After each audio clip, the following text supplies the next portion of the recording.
5월 18일 목요일 대놀 뉴스를 전해드리겠습니다. 교육부와 질병관리청이 지난해 전국 초중고등학교 1,062곳을 대상으로 학생들의 구강 검사를 실시한 결과 전체 충치 유병률은 18.51%로 초중고등학교 학생 10명 중 약 2명은 충치를 앓고 있는 것으로 나타났습니다. 특히 지난 2021년 대비 초등학교 1, 4학년, 고등학교 1학년은 충치 유병률이 감소했지만 중학교 1학년의 경우 3.84% 상승한 20.46%를 기록했습니다. 이 밖에 중고등학교 학생들의 점심 식사 후 칫솔질 실천율은 지난 2018년 이후 지속적으로 감소한 것으로 확인됐습니다. 지난 16일 윤석열 대통령이 국무회의에서 국회 본회의를 통과한 간호법안에 대해 대통령 거부권 행사를 의결했습니다. 이에 따라 간호법은 국회로 돌아가 본회의에 상정한 이후 재표결을 진행할 예정입니다. 윤석열 대통령이 간호법 제정안에 대해 제2요구권을 행사하자 취업 등 보건의료단체들이 지난 17일 연대 총파업을 유보했습니다. 보건복지의료연대는 긴급 기자회견을 열고 윤 대통령의 결정에 환영한다며 향후 의료인 면허 취소법의 신속한 개정이 이뤄지도록 국회와 정부에 촉구해 나갈 계획이라고 밝혔습니다. 한국치과교정연구회가 최근 전체 회원을 대상으로 제1회 온라인 계속교육을 실시했습니다.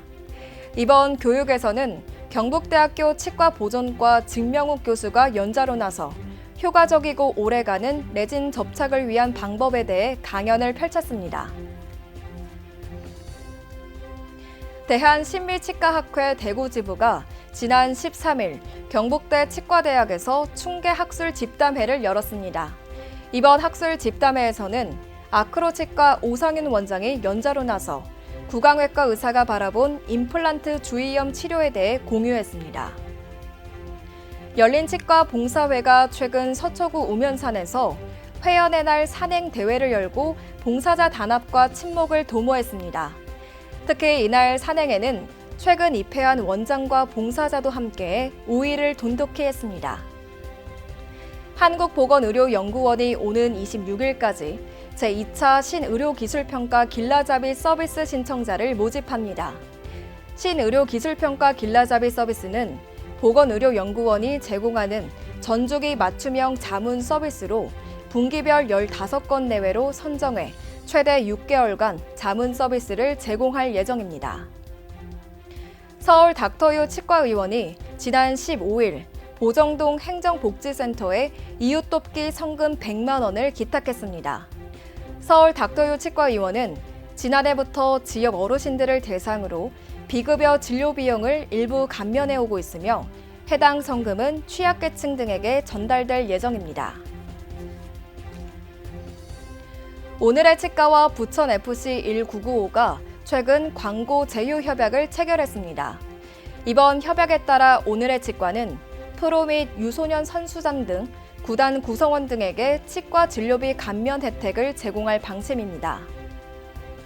내의사랑 치과의원과 인천 부평구 부평 1동 자생단체가 지난 11일 업무 협약을 체결했습니다. 이번 협약을 통해 내의사랑 치과의원은 부평 1동 자생단체 회원 및 가족들에게 치과 진료 할인과 구강 검진을 무료로 지원할 예정입니다. 전북 부안군이 오는 23일 오후 7시 부안예술회관에서 현직 치과의사인 신영근 원장의 독창회를 개최한다고 밝혔습니다. 신 원장은 고향 부안에서 시작한 치과의사의 길은 따뜻함과 엄중함이 함께했다며 첫 독창회를 한 지 25년이 되는 오늘 신영근의 노래 이야기를 함께하고자 한다고 전했습니다. 신경외과 의사인 A씨가 환자와 보호자들의 커뮤니티인 인터넷 카페에 불법 의료 광고를 올린 혐의로 재판에 넘겨져 1심에서 벌금형을 선고받았습니다. 서울중앙지법은 A씨의 해당 게시물은 불법 의료 광고에 해당한다고 판결했습니다.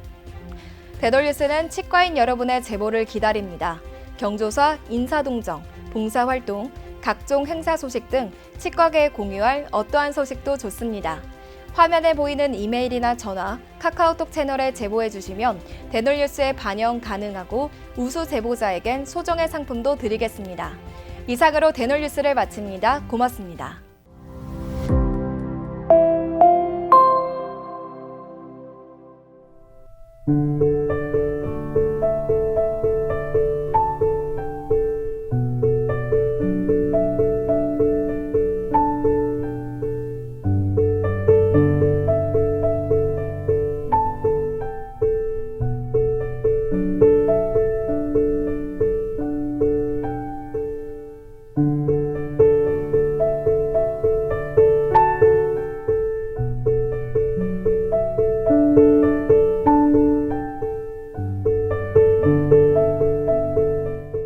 곰탕은 8,000원. 특곰탕은 10,000원? 특곰탕은 뭐가 다른겨? 뭐가 달라도 다르겠쥬. 임플란트 하면 좋은겨? 뭐가 달라도 다르겠죠. 오스템 임플란트.